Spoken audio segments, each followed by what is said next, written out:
Most marketers aspire to be data-driven, but what does that actually mean when you don't have the luxury of a data warehouse, dedicated team of analysts, or engineers? Many face the frustrating reality of messy attribution models or marketing CRMs that just don't integrate with ad platforms. If you've ever found yourself wasting hours in spreadsheets or entangled in team conflicts about who gets credit for a conversion, this conversation is for you. In this episode, we're going to talk about gathering and storing marketing data, what to do if you find yourself struggling with data on an under-resourced team, and what the next steps are if you want to make your team more data-driven. I'm Paxton Gray, and this is The Campaign.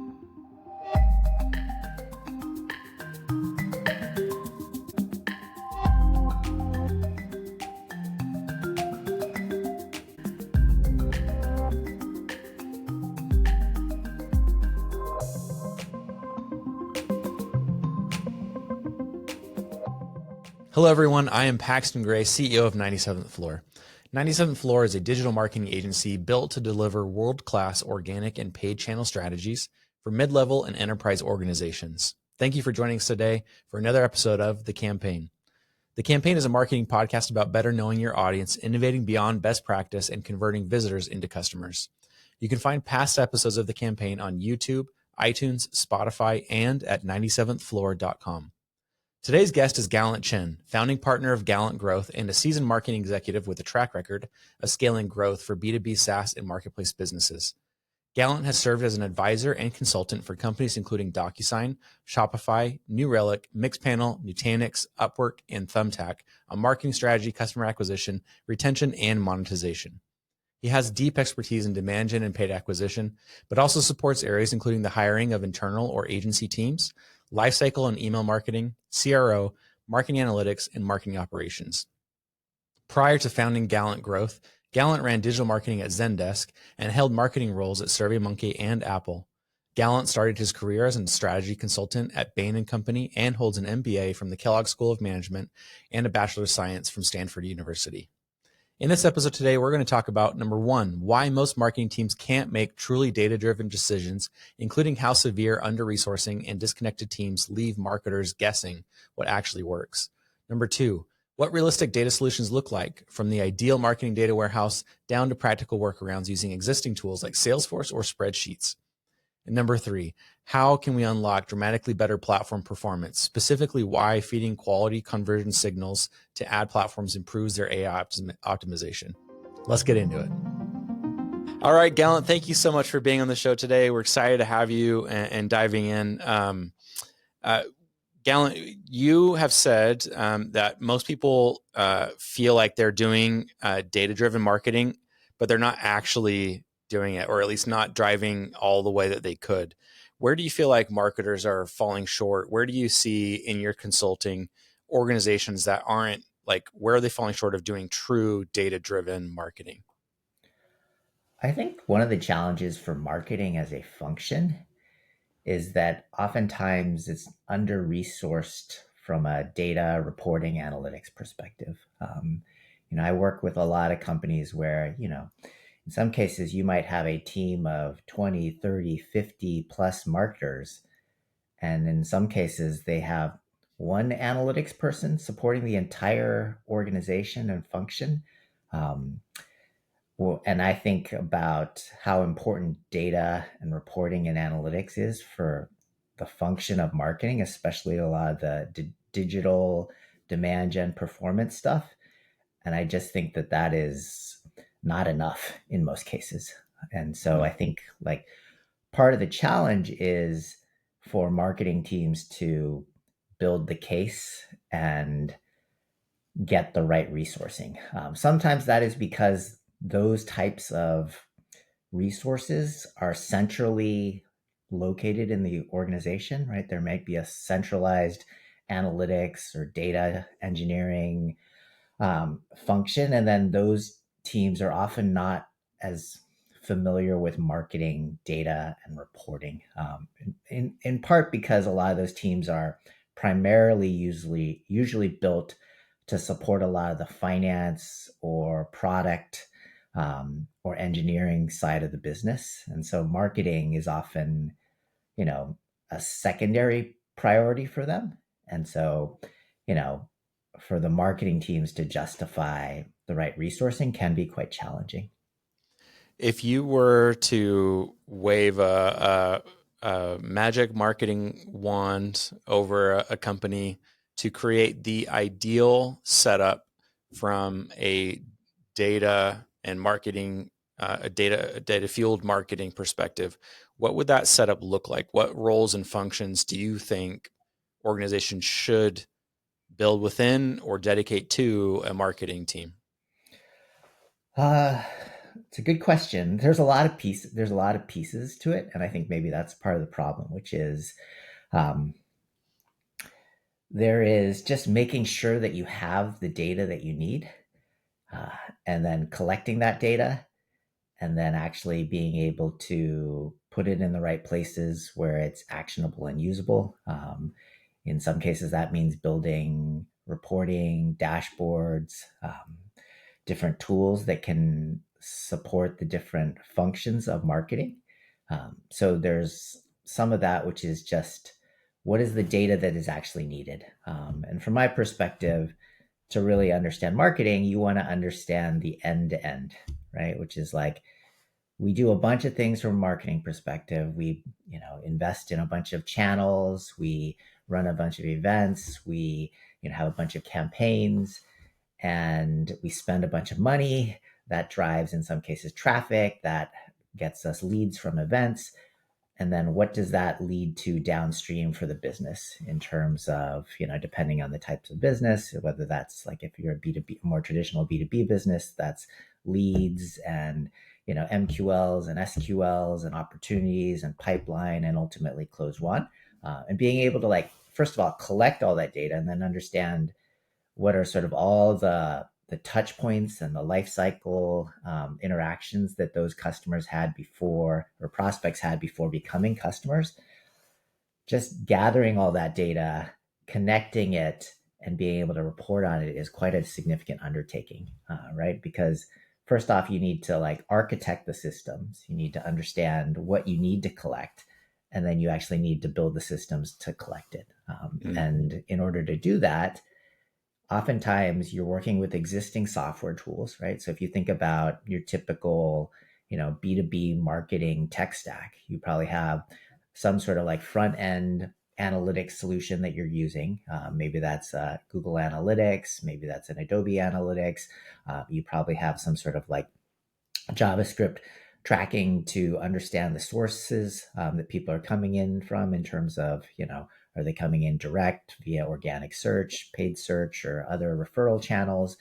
And then you're tracking things like form submissions and leads, and then trying to understand okay, where did those come from? And then following those down the funnel in a sort of like a marketing automation platform or in a CRM like a Salesforce, and understanding which of those convert from leads to actually marketing qualified leads that ultimately lead to opportunities and pipeline.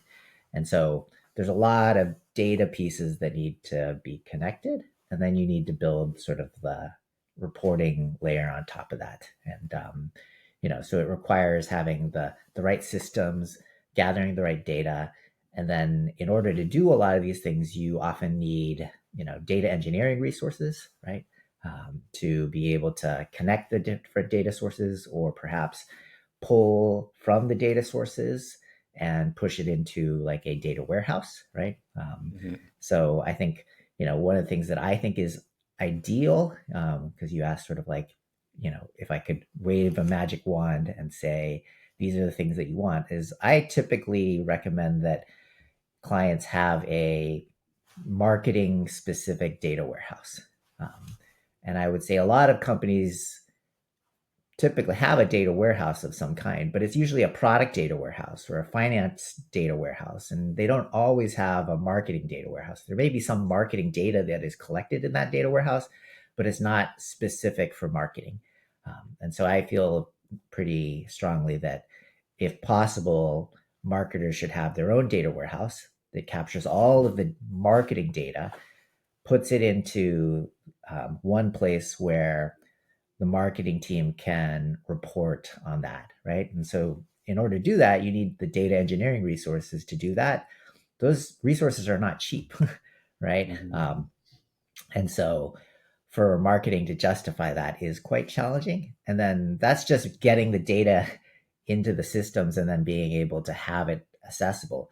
On top of that, you need data analytics, data science resources to actually figure out what that data means, how to present it in a reportable fashion that supports the needs of the different um, functions of marketing.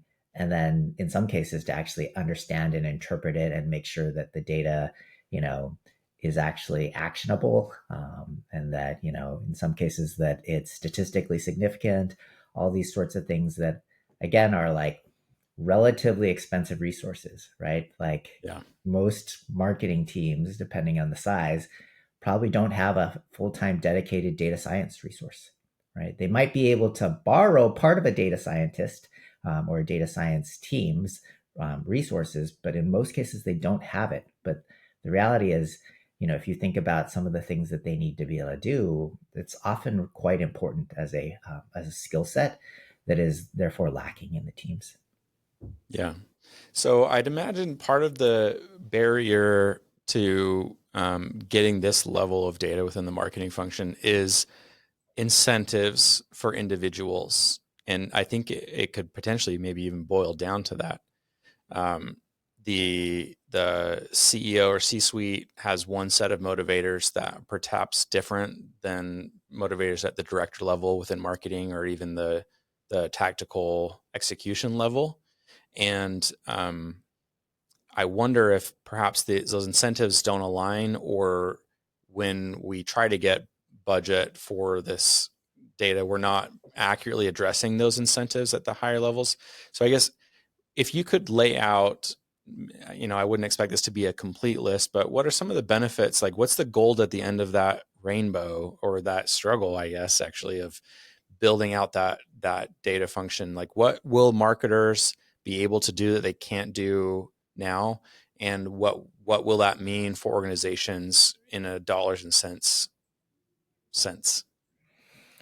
I think to the extent that you have the right data and reporting and analytics to support marketing, then what that will enable is for marketing to understand, you know, to a fairly, you know, in some cases, in a fairly detailed level, what is essentially working and not working. Right now, there's obviously some challenges in terms of understanding. Like, even if I collect all of this data and I have data science resources to say that, you know, these things are correlated, right? Correlation is not always causation, in which case sometimes you have to do things like incrementality tests to sort of differentiate.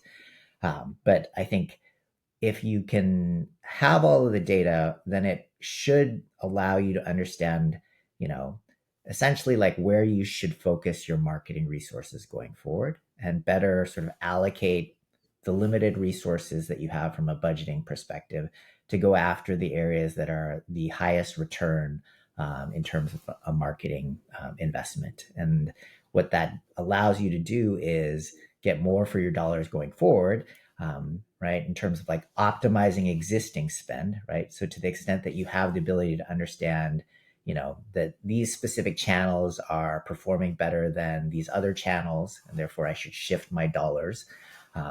That can help you become more effective as a marketing organization, right? And so there's the ability to optimize the existing spend. That's sort of like one major benefit. And then the second major benefit, which in some cases a little more challenging, is to help figure out where there are opportunities to increase spend and grow, right? Mm, And I think like yeah. ultimately, you know, a lot of the sort of like C-level folks, and especially certainly the CEO and the folks on the sales side, are going to be very focused on how can we grow the business? How can you deliver more pipeline? How can we actually make more money as a business? And, you know, from that perspective, it's always to some degree challenging to understand, okay, which of the areas that I'm investing in already have more headroom to grow, right? Um, and to the extent you already know what's working well and you have the data to understand where there is headroom, then that allows you to have the ability to hopefully justify future investments, right? And so, like, Mhm. I'll give you a very specific example, right? So like to the extent that I'm investing in non-brand paid search as a channel, right? And it performs well from a return on ad spend perspective, right? I'm meeting my whatever my efficiency goals are in terms of a profitable channel, right? Meaning I'm able to acquire leads at a reasonable rate. It hits my target cost per MQL or my target cost per opportunity, or my pipeline return on ad spend is above one, right? Obviously, that may or may not be profitable depending on how well you convert your pipeline. Right. Um, but if you can look at it and say non-brand paid search is profitable, this is how profitable it is, and then be able to understand, I also have the data in it because I have all of this in my data warehouse and I've looked at it, that can help me understand I actually have a lot of headroom in paid search. And I can say that because I can look at impression share. I can look at what my competitors are spending. I can look at how much I've spent in the past and understand that if I invest these incremental dollars, that I can expect this incremental return, right? Meaning, like if I invest another X dollars in paid search, I can deliver this out from an output perspective in terms of this many more leads, this many more MQLs, much more pipeline, this much more closed won, and again that is profitable. And then what that allows you to do is for marketing to not only better optimize, which was obviously like the point one, but to actually find the opportunities to grow, right? So I think those are kind of like the two key areas that really having data can help you really truly understand, right? As opposed Yeah. to we're doing a bunch of stuff, we don't know, you know, which is one of the challenges for marketing, right? Which is in most cases, the marketing teams are doing lots of things. And so it can be challenging to figure out of all the things that we're doing, what is it that's actually driving the business to the extent that marketing is having an impact. Yeah. I've seen marketing teams get caught up when it comes to data. Data is inherently rear facing. It is what has happened.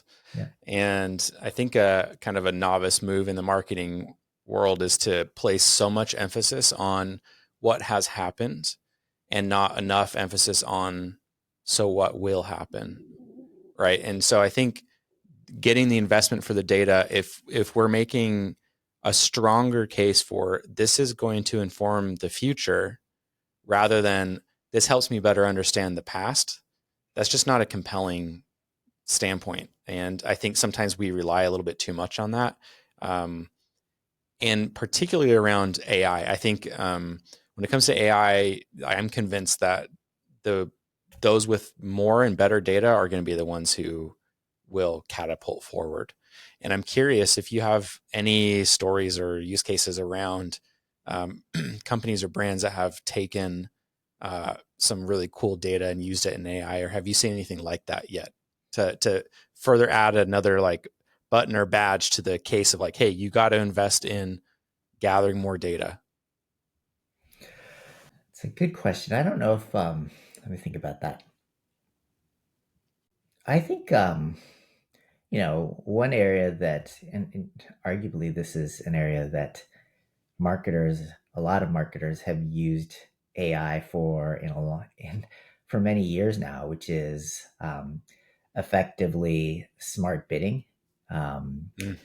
from all the different ad platforms. So if you think about it today, even like your Facebook and Meta ads, as well as Google ads, a lot of the way that they are pushing advertisers is to give them the data to optimize and to drive results for you, right? Yeah. Um, and and as part of that, they are asking you to give up control, which I think for some marketers can be quite disconcerting, right? Which is like, hey, it doesn't matter what keywords you bid on. Don't worry about the match types. Don't worry about, what the ad copy is. We'll do it for you.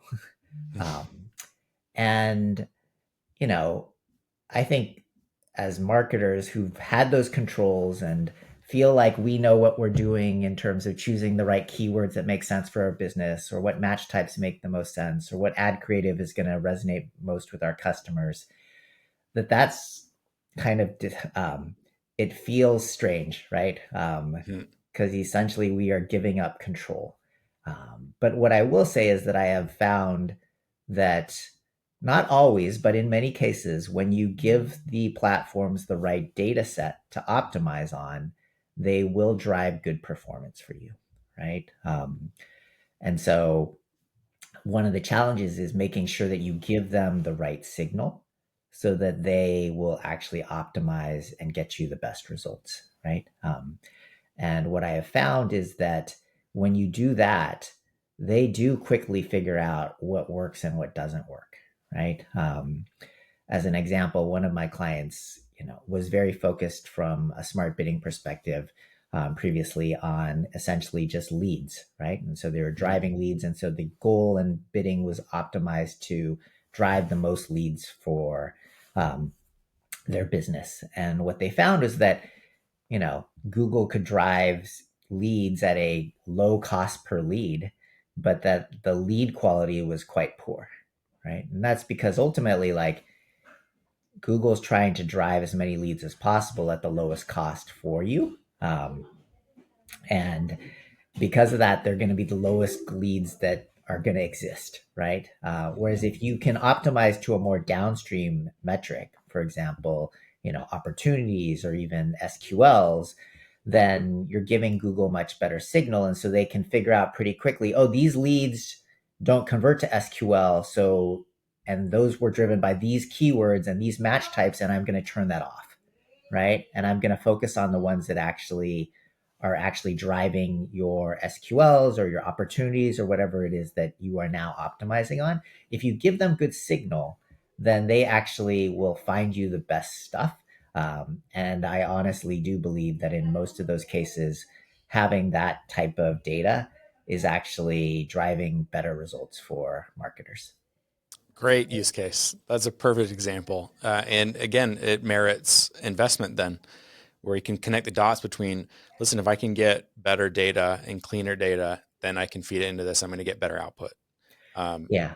and that's Yeah. a language that C-suite, I think, understands. And I think it's one of these challenges, which is sometimes it is difficult for marketers to justify and build the case that, hey, I need I need to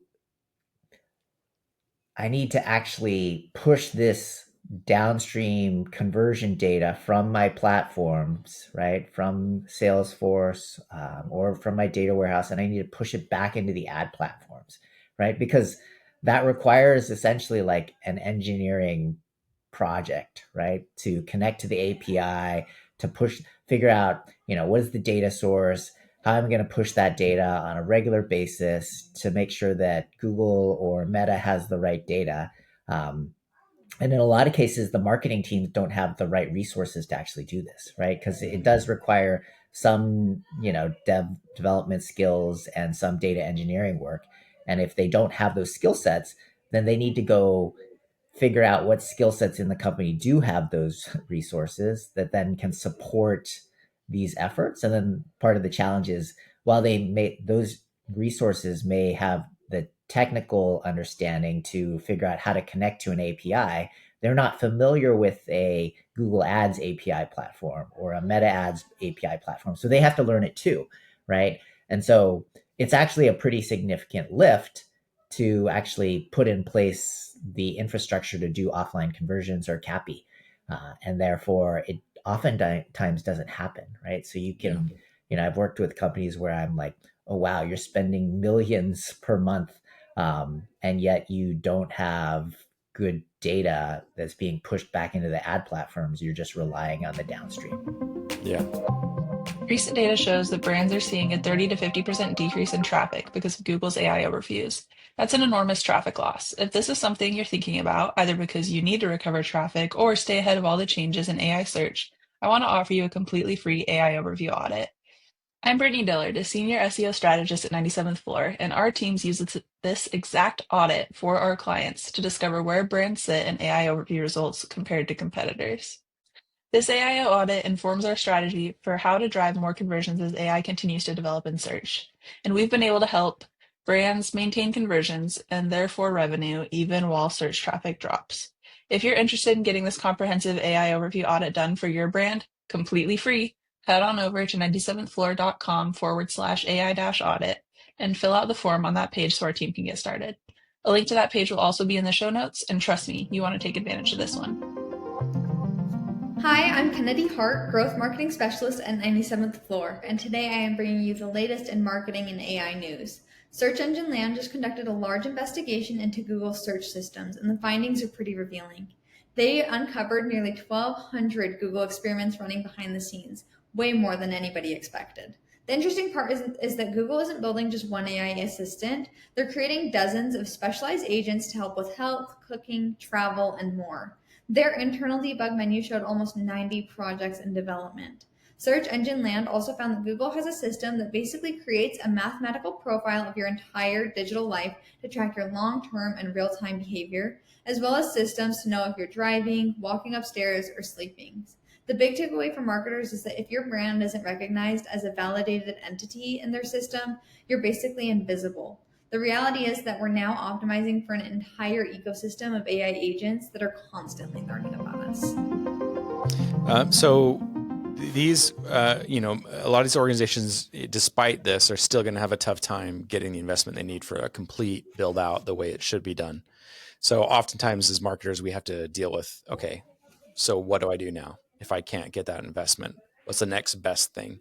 So what would you say to an organization, mid-level, we've got a team of 5-7 people, size doesn't really matter, but if I'm struggling to get that investment, but I still feel like I need to get this data, I need to use this correctly, what would be maybe like a good, better, best versions of, I guess not best, but short of best, what would be some things that I could do with my org that I don't necessarily need as much investment for?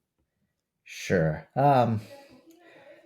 This is pretty difficult, but remember like when we first talked earlier in the conversation, we talked about being able to collect all of the data, ideally being able to put it into a data warehouse, and then being able to report on that, right?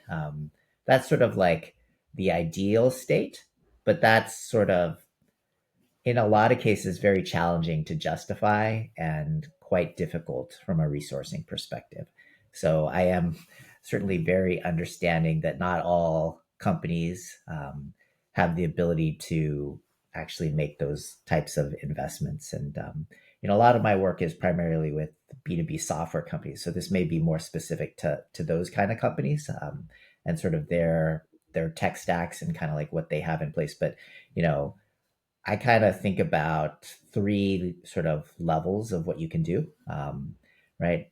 And there's different like options for like how can you kind of like get maybe not a complete picture that you would get with everything in the data warehouse, but a somewhat complete picture, right? And so one option is to try to look at your existing tech stack and figure out, is there one system that I can use to be sort of my system of record or source of truth, right? And put most of the data into that, right? And so if you think about, a B2B type environment, you often have like a marketing automation platform and a CRM. In a lot of cases, that CRM is Salesforce. And I have a lot of my clients where what they will do is they will put all of the attribution data, marketing data, as much as possible into Salesforce, right? They'll append that information at the lead level, make sure it gets passed at opportunities, and ultimately to closed won. And so they're able to use Salesforce as sort of a system of record and then be able to look at marketing performance within the CRM. And that's not perfect, but it can do a pretty good job of capturing most of the stuff that you want, right? The other sort of option that I've seen is for people to essentially push the data to, spreadsheets or Google Sheets or some sort of intermediate platform, right? And so, an example of this would be taking some of your ad platform data from a Google Ads and pushing that to a Google Sheet and then pulling data from maybe it's HubSpot or Salesforce and pushing that into a Google Sheet or an Excel sheet, and then pivoting them together so that you can understand and connect the two data sources together. And so, sometimes you can build automations to make this a little bit easier. You can use different connector tools, like a funnel or supermetrics to make this a little bit easier as well. But then in those scenarios, you're able to at least get the reporting that you need into one place, which is a spreadsheet, right? Which still has limitations, but it can be good enough for a lot of different businesses. And then obviously, the other way that you could do it, which is not sort of the full data warehouse, is you can push the data, which we just talked about, into the ad platforms themselves. So assuming that most of your marketing investments that you're focused on are within paid media platforms, right? To the extent like, and this is true for a lot of businesses where all your money is being spent on Google or all your money is being spent on Meta, then what you can do is essentially push your downstream data into those platforms, and then you can use those platforms to measure success because you'll have all of their spend data, all of the impressions, the clicks, and then you'll be able to see your downstream conversions to leads and opportunities and to pipeline and all those kind of things. So then you can have that as a system of record that helps you understand performance. So those are probably like the three options that I think are easier to accomplish than doing a full data warehouse of all your marketing data. Yeah, I love that. I think that's super actionable and doable, especially if you have got like a more simple marketing plan and tactics. Yeah, I'm very cognizant that it's sort of like what is practical. What is practical given the environment and the resourcing and the teams and the different resources. And so, while I am always in favor of a dedicated marketing data warehouse, I'm very cognizant that is not always possible. And so that doesn't mean that just because you can't do that you can't have a better sense for what your actual data and performance is. Yeah, especially in the B2B SaaS world, in my experience, the first wrench that I see that gets thrown into a lot of those more ideal data plans is trade shows. The trade shows are always like a big wrench because it's like, hey, listen, I can just go in and talk to customers and I'm going to get this many demos or this many leads.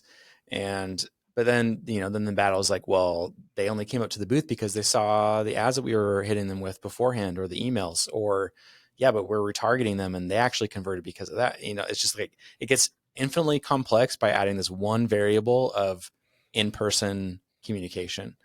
And that brings me to my next question, which is, years ago, we used to have structured debates within 97th Floor. We would just have two sides and debate some topic. And one topic I'll never forget we debated was, should marketing be data focused, data based, or should it be gut based? Should you just go off my intuition? I just, I don't have data to back this up, but I just know they're going to love this. I know this is going to work. And there's arguably some merit to both sides and some mix, truly. But I have seen organizations tie themselves in knots, especially when it comes to attribution models, trying to get the perfect attribution model. And it ends up being so expensive, both from a resource and a time perspective, when they would have been much better off of just saying, like, I'm going to accept some degree of blindness to what's happening, and I'm in favor of action. So I guess what would you say to that? What's your perspective on that? You are so in the data with all these different organizations. I guess what would you say to somebody who says, listen, just don't worry about it. Just get 15% visibility. That's good enough. We're just going to charge forward. We'll make mistakes, but it's through the charging forward that we'll actually learn what works and what doesn't. That's a good question. I think it's good when he sighs. I will say, like, it is what you described, I see fairly often, which is, marketing, maybe the broader company even decides that they need a new attribution system to properly understand, evaluate, measure performance so they can do the things that we talked about earlier, which is like optimize existing spend and figure out where to invest going forward to grow, right? And the problem is that those types of projects tend to be, across the entire marketing org, often even outside of the marketing org. You have lots of cooks. Everybody has a different perspective. Everybody wants a certain way approach. And so you have this sort of like, by committee decision-making process that essentially creates, in a lot of cases, an attribution model that is essentially good for nobody, right? Because it's trying to accommodate too many different stakeholders. And then it just becomes very complex. And then, everyone's a little unhappy. Some people are very unhappy. Some people are a little unhappy. Everybody's unhappy. Nobody's happy, right? Because they think, oh, well, this doesn't properly give credit to my channel that I'm investing in. And here's why, right? And really this other model would be better. And so that's quite challenging, especially when you have a process where it's done by committee. I think if you are going to do that process, you really need a strong sort of like leader or group within the company that's going to take a look and understand all the different stakeholders and ideally decide what is best for the broader company based on where the business is, right? Because, depending on your business, the type of model and how sophisticated it needs to be can be pretty different, right? So like if I'm a business that is all digital, I don't do any of the stuff that you just talked about, I'm not doing any offline stuff, I'm not doing any events, then I could probably get away with a fairly simplistic model, right? Especially if there's not multiple touch points, right? Where it's like someone's, seeing many ads or coming to the website many times before converting to a lead or to an opportunity. Whereas if I have a business that I have multi-channel efforts where I've got a large event or trade show effort, I'm doing a bunch of, content efforts. I have other things that I'm doing from a customer evangelism perspective. Maybe I have partners involved as well. Maybe I have a business where it's a very long sales cycle, right? Then the type of attribution model that you're going to need is much more complex than for other businesses. And so I think the challenge is figuring out for your business, what is the type of model that is necessary to properly support what you need? And I do think, I'm sympathetic to the fact that most companies ideally want one model to rule them all, right? Mm-hmm. Where it's like people can say, hey, this is the shared model that most everybody uses. But I also think that for a lot of teams, there should be the ability to see different models in a different way for a specific purpose, right? So what's an example, right? If I am running, let's say you create a model that is very first touch introducer focused because you're very focused on top of funnel, driving new customers. But if I'm a, email lifecycle marketer, or I'm a LinkedIn marketer who is running campaigns on, existing prospects that we're trying to close, then that model can't measure what I'm doing, right? Because it's mostly focused on top of funnel introducers before lead create. When these people are already leads, they're already in my system, I am essentially, doing retargeting of those existing users. And so that needs to be measured in a different way. So even if you build that one model that is tilted towards a specific goal, you should have the ability for different versions of the attribution to be able to be applied for different purposes within the business. Assuming you have that kind of level of sophistication where you have some marketers who are focused on top of funnel versus some marketers that are focused on maybe pipeline acceleration, right? Or in some cases, expansion business, right? As opposed to new business. And as you get to be a larger organization, a lot of those things are true, which is why I think the sort of build a single model for the entire company is just it's too difficult. And therefore you end up in a world where nobody's happy with what they have.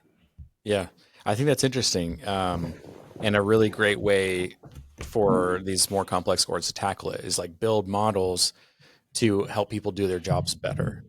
And I think where it can tend to go off the rails is when the models are tied to compensation, because investment inherently then means compensation. And so it's one thing to say the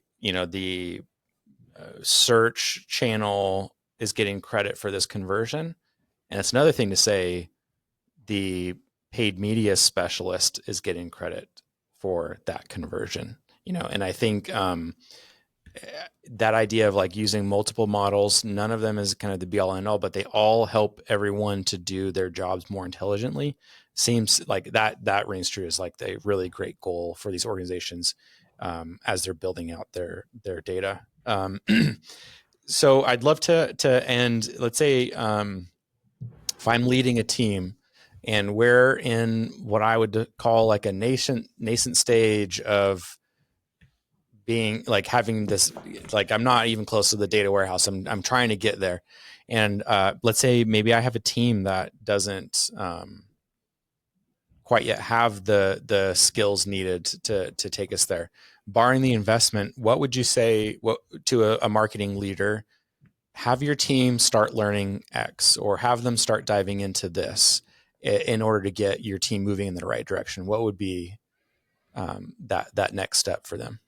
I'm going to spin it a little bit differently, right? Yeah, that's Which great. is one of the things that can happen within an organization is like, in a lot of cases, let's take like your typical paid media campaign managers, like maybe someone who's running, paid social ads, someone who's running programmatic, someone who's running paid search, right? They're responsible primarily for managing those channels, right? Managing the budget, working with those specific platforms or those specific vendors and driving the business. In a lot of cases, they are not able to effectively do their jobs because they don't have the right data, right? Or they don't have the right resourcing, right? Um, and what I find is the challenge is like they're typically working in that realm, and that's obviously where they have all their direct control. Where they don't have the control as much as what reporting I have, right? Whether or not I can set up like, going back to our example before, which is like if I'm in, doing meta ads and I want to set up, conversions API, I don't know how to set up conversions API, right? But if I look at it and I go, actually, if I can't set up a conversion API, I won't be able to be successful as a marketer in Meta, right? That's not always true, but in some cases it is. Yeah. And when those cases happen, I do find that a lot of times those marketers, they're well intentioned, right? They will go and try to figure out how to get the resources to do it. But in a lot of cases, they run into a roadblock. Oh, this person doesn't want to do it. They are not resourced. They're waiting to hire someone. So maybe they'll be able to do it in 6 months or another quarter, or we'll put you on the list. But, it doesn't ever happen. And they check another quarter. And eventually, a lot of them give up, right? And I kind of look at it and I go, gosh, like you can't give up because and what they do is they just default back to, oh, well, I'll just optimize with what I have, right?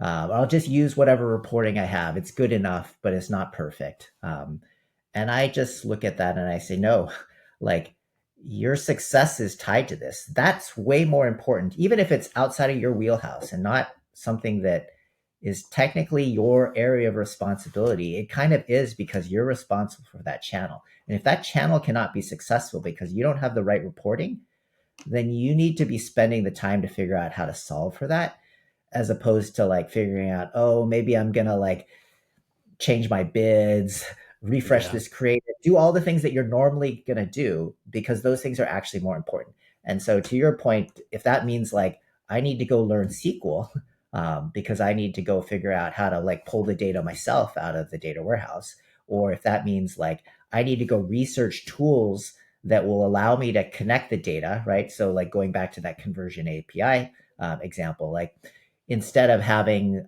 internal dev team, write to the Meta API, I can go work with a platform and go use a reverse ETL platform. So I can go research what reverse ETL platforms can actually support conversion API via Facebook, figure out what tool could actually do what I need to do, and then go try to build the case that tool should be used in this scenario, right? And I recognize, again, that's not easy. You're probably going to run into some roadblocks. People are probably going to say no.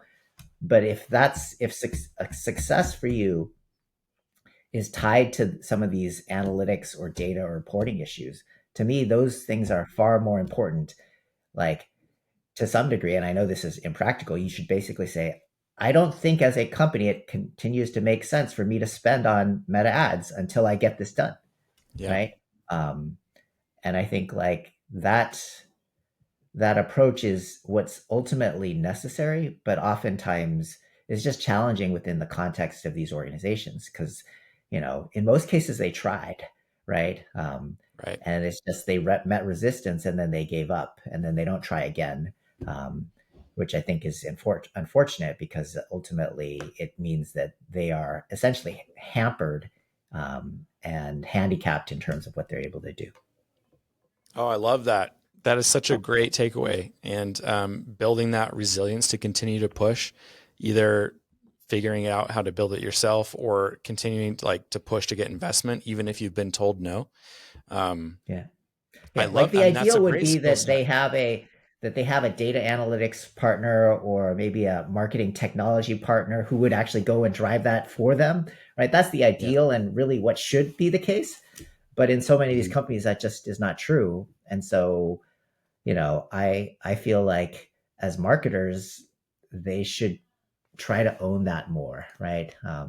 It's obviously not always fair for me as an outsider to say that, but I do think that if I look at it, I'm just so data focused, which is if you don't have the right data and reporting to be effective in your job, you got to fix that. You have to figure out a way, right? And maybe it's not the perfect solution, like some of the data warehouse solutions that we talked about. Maybe it's some of the, put it all in Salesforce or put it into a Google Sheet, but figure out something that gets you to actually be able to understand performance properly.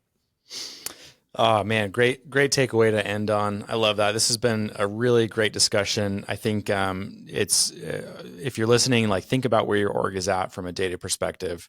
And then work toward the ultimate solution of let's get it into a data warehouse. Barring that, get it into, your central repository like Salesforce or spreadsheet. And then I think even looking at the platforms as kind of a pseudo data warehouse, if your marketing plan is more simple, I think is a really great second tier solution, barring something more complex. And then, empowering your team. If you listen to what the platforms want to do, right? Like if you heard some of the quotes that Mark Zuckerberg has said, is his world is his perspective is hey, you just tell us what your goals are and give us some money and we'll figure it all out for you. And, the reality is they're investing a ton in AI to make sure that they can do that effectively for you as a business better than you can. Right. I know that is a little bit scary for marketers to say oh, I'm not going to choose my creative. I'm not going to choose the landing pages. I'm not going to choose what kind of campaign type. But in a lot of cases, if you give them the right data, they actually will be better, right? Because they're going to use machine learning. They're going to use AI. They're going to test. They're going to iterate. They're going to be able to do the things that, we as humans, unfortunately, cannot do as effectively. Yeah, I mean, they've made some significant investments, and if you're giving them the correct data, you get to benefit from those investments without making any of them yourself in the advancement of AI. And so, why not take advantage of that when it's there? I love that. Yeah, definitely. Gallant, thank you so much for joining us today. What would be the best? You do tons of consulting, a lot in the B2B tech world. How would people? What's the best way for people to connect with you? I'm on LinkedIn, so if folks are interested, I work with a lot of B2B SaaS companies. I've worked with folks like DocuSign, Shopify, Intercom, And if you are a B2B SaaS company that is looking to, improve your marketing efforts from a data-driven perspective and use those insights to help optimize and drive growth for your business, please do reach out on LinkedIn. Okay, great. Thank you so much for being on the show today, Gallant. It's been a pleasure. Great. Thanks, Paxton. Have a good one. You too. That's all for today, everybody. Thank you so much for listening. If you've enjoyed this episode, please consider leaving us a 5-star rating and subscribe so that you don't miss future episodes. Big thank you to Gallant Chen for joining us today. You can find Gallant on LinkedIn if you want to talk more about data-driven marketing and growth strategies. You can also see his work and learn more at gallant.co. Some major takeaways from this episode. Number 1, don't accept quote unquote good enough data. If better reporting is critical for your success, be persistent about solving data problems, even if it means learning new tools or finding workarounds. Number 2, focus on actionable outcomes. When you're pitching for data investment, emphasize future optimizations and growth opportunities rather than just looking at historical reporting. Number 3, give platforms some real business signals. Feed those ad platforms your actual conversion data like SQLs, opportunities, and revenue so that their AI can optimize for business value instead of just vanity metrics. You can find past episodes of the campaign and marketing tools and templates at 97thfloor.com. Also, you can learn more about the agency and get in touch with a marketing specialist if you want support for your own marketing campaigns. Please join us next week for a conversation with Patrick Kajirian, Senior Product Manager in Performance Marketing at Walmart. We're going to be talking about SEO product management and what that looks like at an enterprise scale. Until then, keep innovating, keep converting.